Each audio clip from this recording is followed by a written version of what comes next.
Coach, let's go back to last weekend. Just quickly first, really a tale of two games. What did you make of the set with Grand Rapids overall? Well, obviously, I don't think we gave our best effort on the Saturday night game. I didn't think the effort was there, or whether it was tired or just a little bit complacent. But we've moved on from that, so it's a new week. We've had a couple good practices, so that's in the past. Yeah, what was the kind of the message, the focus in practice this week? Just to get back to our structure, get back to our work. We worked a lot this week, like just good old-fashioned hard work, and know that has to be part of our DNA, and we have to work every night, whoever we're playing. That's got to be a staple of our team. I wanted to get a thought on Taran Fizer and how he's coming along. Missed a few games due to injury. Had his first AHL point, though, last weekend. What have you seen in his game? He's coming. I mean, an injury is tough to come back from, especially when you're trying to find your way in the league, making a jump from the ECHL. But we know he can score. He's got some offensive instinct. It's just a matter of getting him back up to speed now, missing some time. Another guy who has found his way in the league is Garrett Parker. He's riding a pretty good streak coming into tonight. How do you kind of keep him going and keep him up at that level?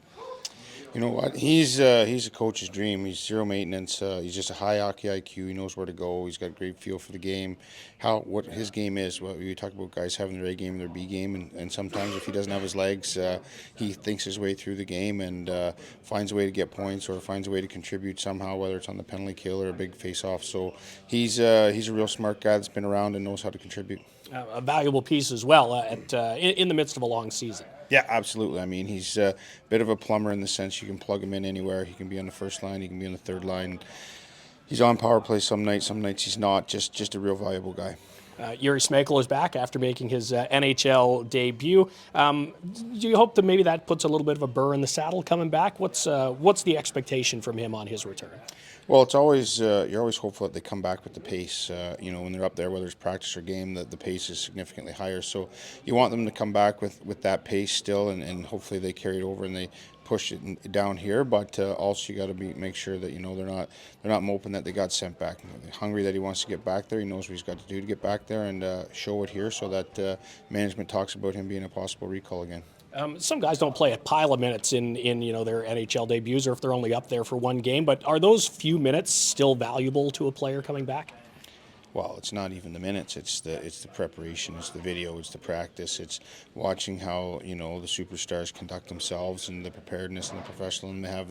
That's all the learning that gets happening. And then you're sitting on the bench for the 60 minutes for the whole game. You're watching these guys up close, and that's the best seat in the house to learn. So whether they play 6 minutes or 16 minutes, they're learning a lot while they're up there. Absolutely. A couple more questions for head coach Dave Bell. We've had Cleveland already back at home. Split the two games with them. What did we learn about the Cleveland Monsters about a month ago? Well, they're a good team. They're a good team now. They're a first-place team. So, they like to attack off the rush. They've had a little bit of personnel change with recalls and trades and such, but they're going to come with offense. They're going to attack off the rush, and we got to make sure we're tight in the neutral zone and not allow them to come through there with speed. And our team, when we're forechecking and we're heavy and we're getting pucks below the goal line, we're a pretty hard team to play against too. So it's keep it out of the neutral zone and keep it below their goal line. And a couple bodies coming back as well that were out last weekend. Yeah, getting some healthy guys back. So Reinhardt's going to be back in. Boko Amama's going to be back in. Clevin got banged up last week in Laval, so he's back in. So getting some bodies back, which is nice.